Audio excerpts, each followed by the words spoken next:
Ahora a hablar del COVID-19, nuevas variantes, la última información. El doctor José Antonio Cisneros, médico, PhD en Ingeniería Biomédica, nos acompaña en la mañana de hoy. Doctor Cisneros, bienvenido. No sé si habíamos conversado ya, creo que no, así que le deseamos un feliz año. Buenos días, ¿cómo están, Raquel? Y buenos días. Muchísimas gracias, doctor, por estar con nosotros. Yo quisiera comenzar, lo mencionaba aquí anteriormente en el programa, autoridades en Chipre han identificado una nueva variante, la han llamado Delta Cron, eso es una combinación, por supuesto, del Omicron, de la variante Delta, y hay quienes consideran que es preocupante. Delta, como sabemos, es más mortal y Omicron más transmisible, o sea que esa combinación a dónde puede llegar. ¿Le preocupa? ¿Se puede transmitir por todo el mundo? ¿Hay información suficiente para saber cuál pudiese ser el comportamiento? Mira, con esta pandemia ha pasado un factor único en la historia, yo creo que de las pandemias, que es la pandemia noticiosa, ¿no? O sea, es la necesidad de producir noticias y de exagerar ciertas cosas, ¿no? Yo estuve revisando la información sobre esta variante etiquetada de esa manera, Delta Cron, en Chipre, y todavía no está reconocida como una variante real. Es más, se le atribuye un error en el procesamiento de la muestra que ha podido permitir una contaminación, cosa que a la hora que se hace la secuencia genética, pues aparecen rastros de mutaciones del Delta y de mutaciones del Omicron, y entonces esta gente decidió por su cuenta pues notificarla y hacerla pública como una variante nueva. Pero el consenso todavía no se ha llegado. Y hay que esperar pues que las autoridades expertas a nivel internacional verifiquen que realmente es una nueva variante. Lo que sí es una realidad es que el virus sigue mutando, siguen habiendo cambios pocos, pero por ahora la variante predominante a nivel mundial en términos de crecimiento es el Omicron. Uh-huh. Es sumamente contagioso, mucho menos letal que la variante Delta, pero esta es la variante que está siendo más detectada por los test. Y aún así hay un subregistro, porque con la mayor disponibilidad de test casero, mucha gente que se siente mal, que empieza a sentir síntomas, se hace el test casero, sale positivo, pues no se lo informa a nadie, se queda en su casa, claro. Pasa su proceso sintomático de 5 o 6 días en la casa, y el sistema de salud y los vecinos nunca se enteran de que esa persona está en COVID, ¿no? Entonces ahí se estima que hay que la tasa de contagio es 2 veces mayor que lo que está documentado en los test formales, ¿no? Porque no todo el mundo tiene la oportunidad. Añaden a eso que la sensibilidad del test rápido para detectar la Omicron es baja. De hecho, mucha gente con síntomas claros de Omicron, que luego sale positivo en el PCR, tuvieron un test rápido negativo, incluyéndome yo. Uh-huh. Entonces, hay mucha gente que se siente mal, se siente con todos los síntomas tempranos del Omicron, se hace el test, sale negativo, pero se siente mal, no siente que debe ir al trabajo o continuar su vida normal.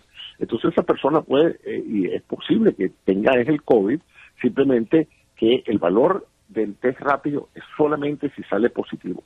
Si sale negativo y usted tiene síntomas, usted no tiene por qué asumir que usted no tiene Omicron. Estábamos hablando de lo fácil de transmitir que es el Omicron, ¿no? Y yo les estaba mencionando a Raquel, a los oyentes, al principio del programa, hay un estudio de la Universidad de la Florida que dice que el 80% de la población de la Florida, de los floridanos, se van a contagiar con la variante Omicron en los próximos 2 meses. Habla de marzo, estamos hablando de un par de meses.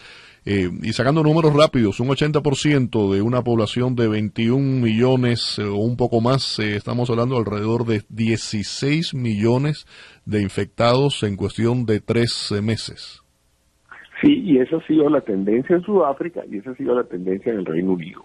En Londres, 1 de cada 10 personas, creo que hace una semana estaban notificando, 1 de cada 10 personas estaba positivo al COVID por vía del Omicron, ¿no? Esto te estoy hablando de la gente que la testean, que le hacen la prueba a través del sistema formal.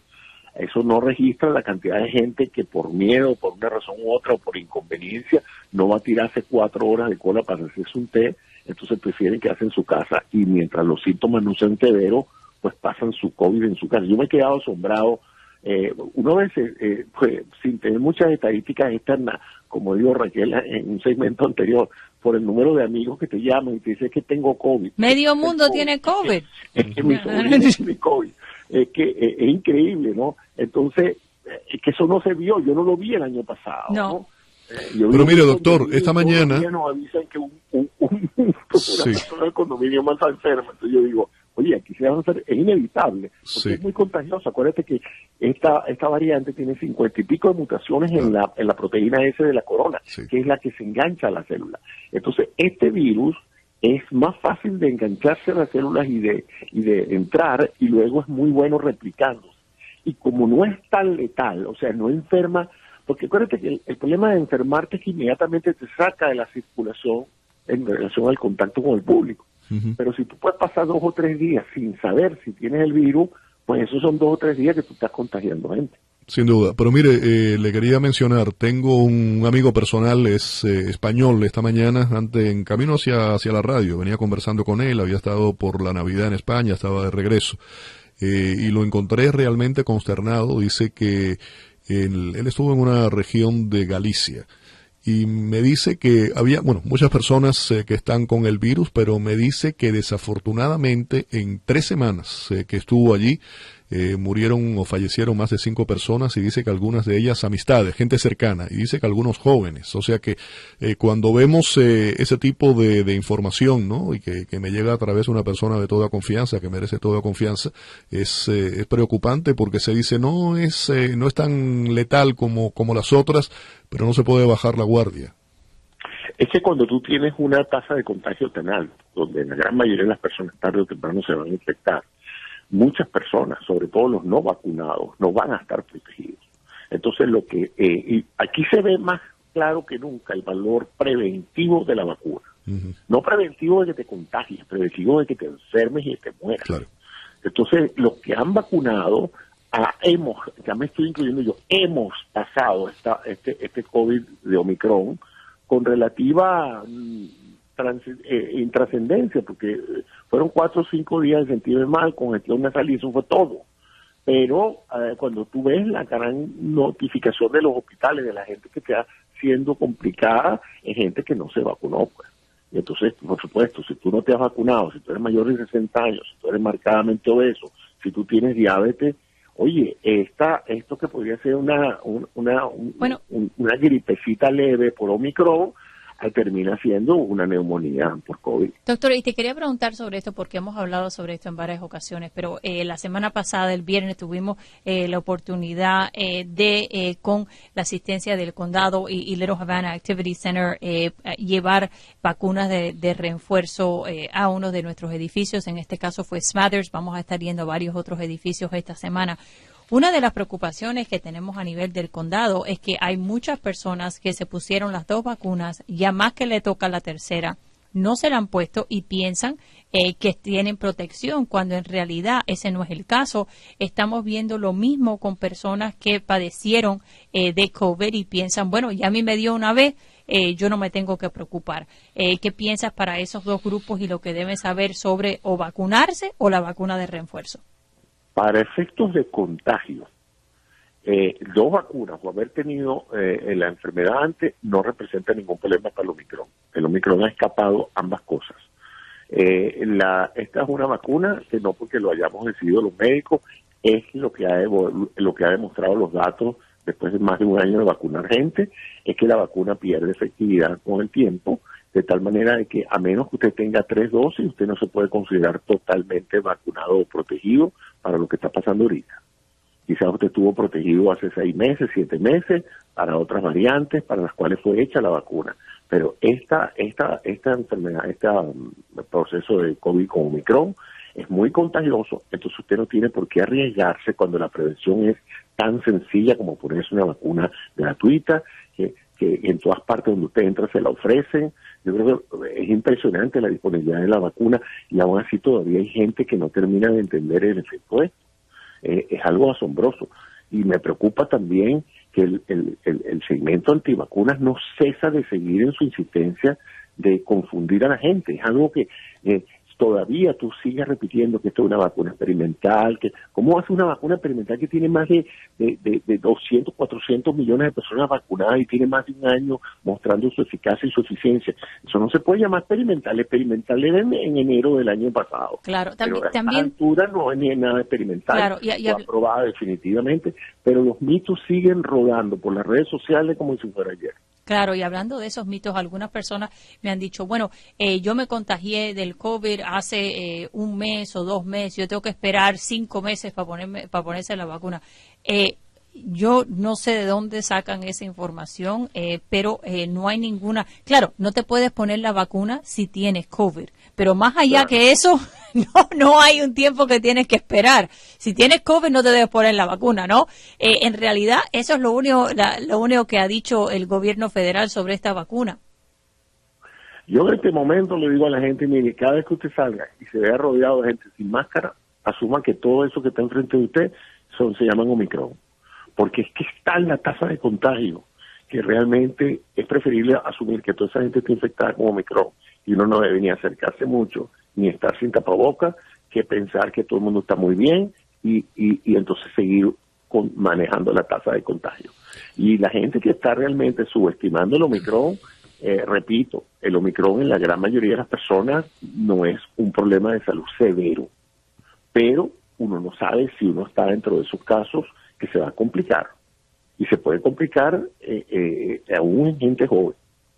Entonces, ahora, doctor, es interesante, qué bueno que Raquel sacó esto, porque le quería preguntar algo con relación a la vacuna de por sí y a estos anticuerpos monoclonales. Yo he escuchado a mucha gente decir, no, yo no me vacuno, las vacunas no son seguras, es un experimento, pero sí me pongo el anticuerpo. Explíquenos un poco qué es que no lo entiendo. No tiene sentido. No, bueno, no, eso es como si yo dijera, yo prefiero no ponerme una inyección, prefiero una transfusión. Sí, exactamente, claro. exactamente, eso es exactamente lo que es. Le tengo miedo a las inyecciones, entonces me voy a hacer una transfusión. Claro. Sí, una cosa, déjame explicarte, la vacuna es preventiva, la vacuna es prepararte para la eventualidad que te enfermes de manera que no te enfermes tan severamente. Eso es prevención. Los anticuerpos monoclonales son un tratamiento. Ya asumes que te enfermaste. Ya tú estás una vez enfermado, no es preventivo. Ajá. Los anticuerpos monoclonales fueron diseñados el año pasado y fueron diseñados para otra variante viral que se llamaba la beta y la delta. ¿Qué pasa? La función del anticuerpo monoclonal es apenas interactúa con el virus, se engancha en la proteína S del virus, que es la que le permite entrar a la célula, y por supuesto el virus se queda sin llave para la cerradura. ¿Me explico? Claro. Ahora, esos anticuerpos monoclonales son muy selectivos para la variante viral.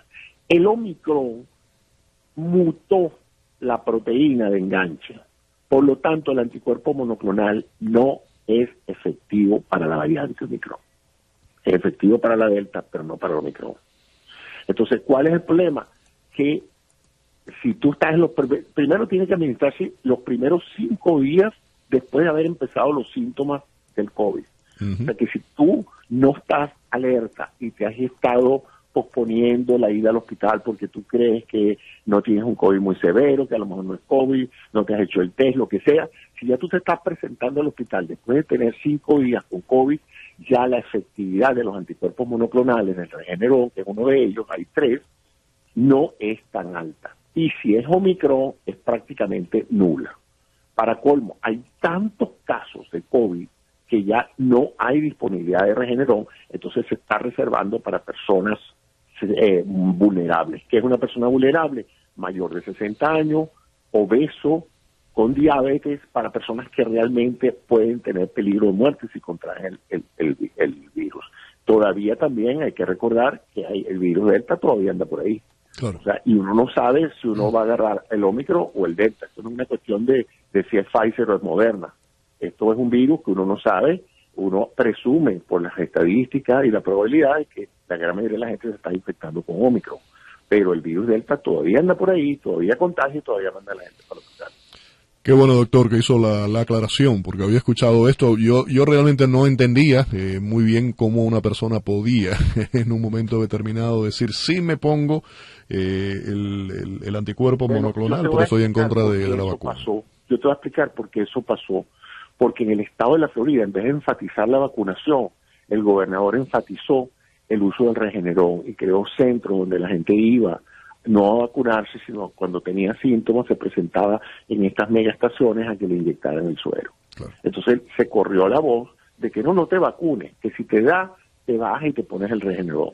Entonces eso creó la matriz de opinión de que no, si me da, me pongo la medicina, pero si no me da, no me vacuno.